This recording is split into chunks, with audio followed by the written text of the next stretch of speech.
today it's my pleasure to introduce Simon Yaxley, who's the pre-sale solution consultant from Quadient. So good afternoon, Simon. Good afternoon, Mark. Thanks for inviting me along. How are you? All good? All good, all good. So let's kick off then. So Yeah. tell us a bit more about Quadient and what do you do? So my role is as a pre-sale solutions consultant. So I work with the sales team. So we've got hunters and farmers, obviously, but I work with the hunters who go out and find the prospect. Once they do a bit of qualification, invariably I'll begin some discussions if it looks like it's going to go somewhere. Most of them do at the start, by the way, because it's discovering the art of the possible.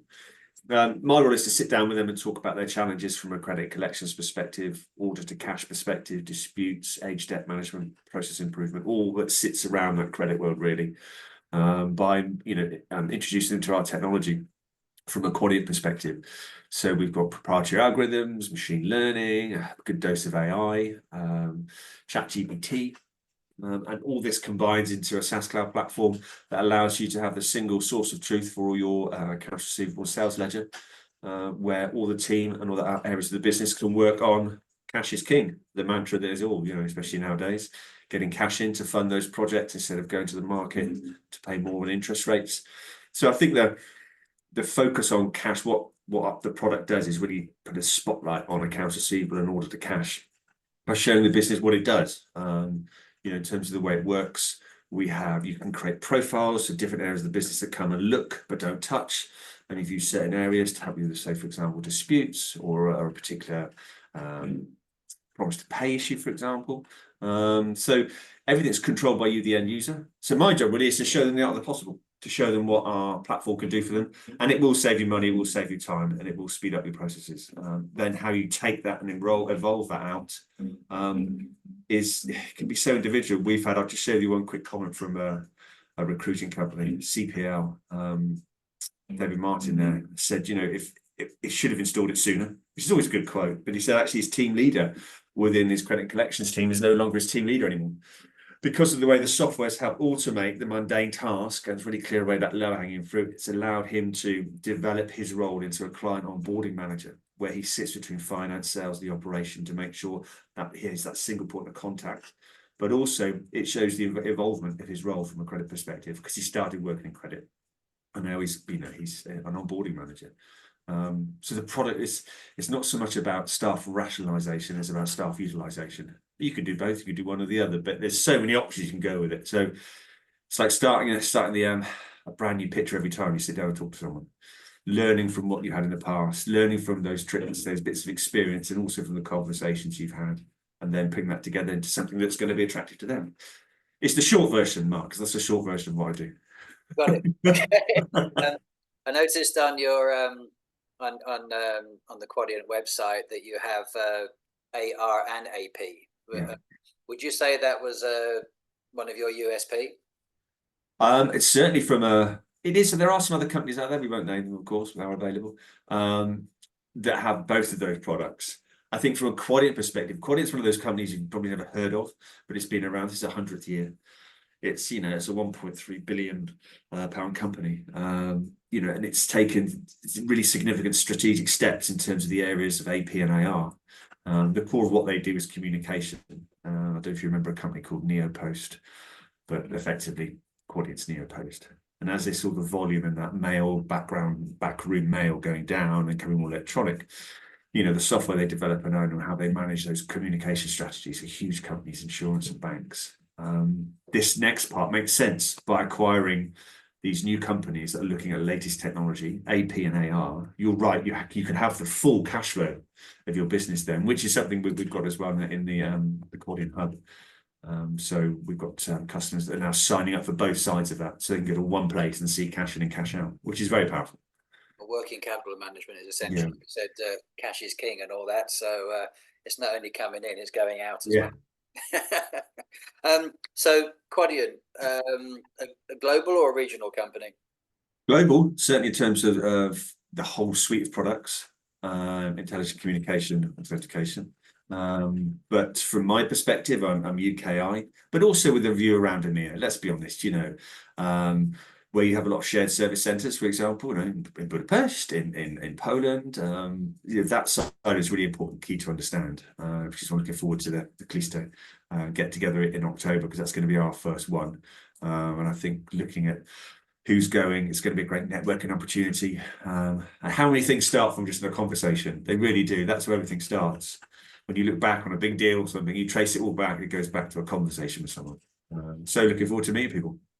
Yeah, great. And from you're saying about the conversations, is there any kind of particularly industry trends, challenges, problems that are driving those conversations? There's a common theme which, and I'm smiling because it's oh, I've heard about AI. I don't know what it is, but what does it do? What is AI? So there's a natural inquisitiveness, I think. I think there's a degree of calm from an external perspective.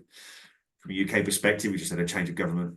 Interest rates are going to go down in August, pretty much. The turn has started. There's challenges along the way there, but I think there was a certain amount of uncertainty and fear factor before then. Regardless of your politics, it wasn't particularly stable. 3 or 4 prime ministers in 5 years. It's not particularly good for the economy. But now, regardless of your politics, there's a bit more stability. And as interest rates come down, inflation's come down because of the external pressures. I think that's driving people to say, well, what is that? I've heard of this. How does that work? The biggest challenge is in orders to cash, and I've done it myself at Vodafone, at Verizon, at BlackBerry. We'll just have a workaround on that. What's that? Well, that process needs fixing. We'll just have a workaround. 6 months later, that workaround is processed, and those begin to build up on each other. So I think it's a lot of situations you come across a lot of companies and say, well, it's not really broken, but I'm worried about trying to fix it in case it gets worse. So again, there's a little bit of a fear factor, but a more inquisitive. Back to your question, there's more inquisitive in the marketplace, and there's more stability in the marketplace. AI is a big topic, machine learning, and also the automation piece. AI, automation, machine learning, they all come as a big package, and so we can show that from a platform perspective, how we take customers' data and use it to their advantage by giving them an individual payment performance based on their customers' payment performance with them, not how they pay the market, but how they pay them. And it's just the look and feel of the product as well. People want to have a look at it, so they're naturally inquisitive once you show them sort of front screen. Are we just you're saying about the different sort of aspects of technology? Are we really at the point of AI, as in artificial intelligence, or would you say we're more at the point of intelligent automation, or is there somewhere a crossover between the two? Well, I think from artificial intelligence, but the thing, artificial intelligence is not creative. It's nothing new. It just scrapes what's there. Yeah. So it's about what you feed it. So I think that's an evolving process. People will go to AI to think they have the answer and realize actually you're telling me stuff I already know, probably in a different format. It is helpful. We use AI on the platform to help write templates for collection letters. So you put in two words, 3 words, it'll write the email for you. Now, it's not Shakespeare, but it's easier just to go delete than it is to write something from scratch. Intelligent automation, I think, is happening. When you look at, excuse me, I'm just going to shut that door. When you look at the way the automation is picking in for statement runs and for reminders and pre-dunning, all that stuff we can automate. That's intelligent automation, because you do really, as a team, as an order to cash team, you should be sending out statements. That's automated. Yes. Pre-dunning, it's all down. You've got the date parameters all set to do that. So that's, I think, a really good example of intelligent automation. Artificial intelligence, I think it's a fear factor. For those old enough to remember, we can still remember Skynet, Terminator. I think you put it nicely there. They are two different things, aren't they? And like you're saying, intelligent automation, working on kind of historical information and trends and so on, machine learning, etc., statements, dunning letters, all that. Absolutely. And you're right. The AI piece, I think, is around the text at the moment, isn't it? Writing documents or dunning letters and so on. As you said, based on very little information. I use it as well. It's great. I use it a lot now. Just throw in a few words and it gives me a framework of what I want to do in the future. So I think you explained that very nicely, and thank you very much for that. Staying with the Quadient packages, either AP, AR, and so on, are you kind of any Do you have any leanings to any particular ERP, or is it across the board? Well, we are ERP agnostic. Any ERP will do. We can work with any ERP. There are ones we have pre-built connectors for, which is like a pre-built API. We could sit down and build an API with our teams and your teams. And we can run, batch files pretty much at real time as well. So there's lots of tricks you can do that to get the data across. But in terms of a particular ERP, there's not really one that stands out. There's ones we have connectors for, but we are, as I say, ERP agnostic. Okay, so then so we can't, and so you're saying like the challenges and so on were largely, a lot of it was coming from the rise in interest rates, so that was obviously impacting more on the working capital. And how, what do you kind of see is going to be the next 2 or 3 years in our industry, and particularly from a technology point of view, where do you really see it going next? Well, in terms of the big markets, you've got the Asia Pacific market that is being drilled by government regulations around e-invoicing. We're having it a little bit more in EMEA as well. The North American markets tend to be the first to sort of jump on this new technology as well. So, but if I can, the size of the market is going to be 89 billion US by about 2027. So I think it's, as people become more comfortable with the economy and the external factors, this natural inquisitive is starting to sort of reap rewards. I think that's going to be the driving force that people go, hang on a minute. We've got some stability, economic, political. Well, hang on a minute, let's have a look. Now's the time to look at what we can do and embrace this new technology.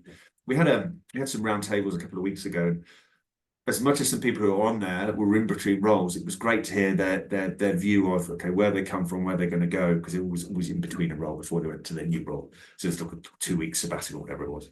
But it's interesting to see that sort of, yes, I like that, that'll work there. I like that, that's going to work there. So I think there's just a natural energy around looking at these practices.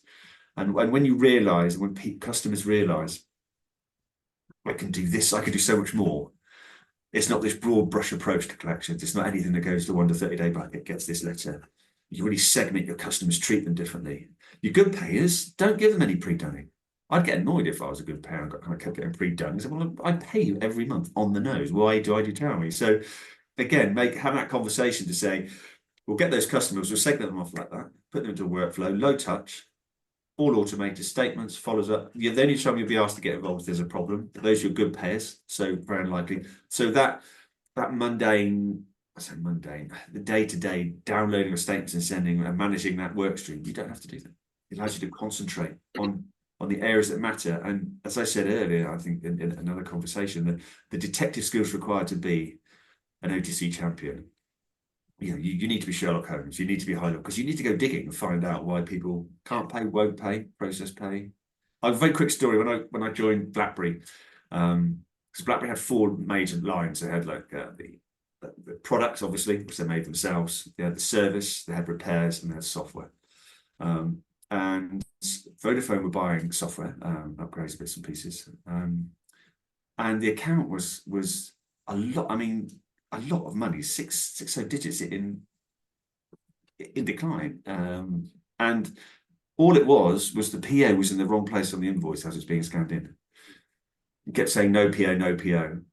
And the team at BlackBerry were very much, well, here's PO, here's PO. So you had that standoff. And then when you jumped into it and looked at it, that £2 million problem was solved. I don't know. Paid it next week. Yeah, I absolutely agree with you. And I think that what you were saying about the technology is helping to shift the mindset, that it's been a realization, particularly in the shared service center world, that they need to move all their people from being processors to being, as they say, value added. And one of our mantras in Callisto is that credit management, order to cash, is a profession, not a process. And as you said, and looking at sort of segmentations, that needs skill and knowledge to be able to do that, to understand how you want to segment it and what you want each segment to do and how they're going to react. And like you said, if you're a regular paying customer, you're not going to send them pre-dunnings, or you're not going to send them probably letters afterwards either. It's a very different relationship. So yeah, it is our world is incredibly exciting, and it's going to stay that way. And here's the big question: how do people get hold of you at Quadient? s.yaxley@quadient.com is probably route one. But certainly the requesting stuff through the website. So yeah, stuff.yaxley@quadient.com. Just send me an email. Let's start a conversation. That's all the good things start. We can do it by phone. Hopefully, we can meet a lot of guys over at the event in Prague as well. Prague, indeed, yes. So, Simon, that was a fantastic conversation. Thank you so much. It's been a real pleasure meeting you, and yeah, look forward to seeing you in October. Lovely. See you in October. Thanks very much, Mark. All the best. Thank you. Bye. Bye-bye.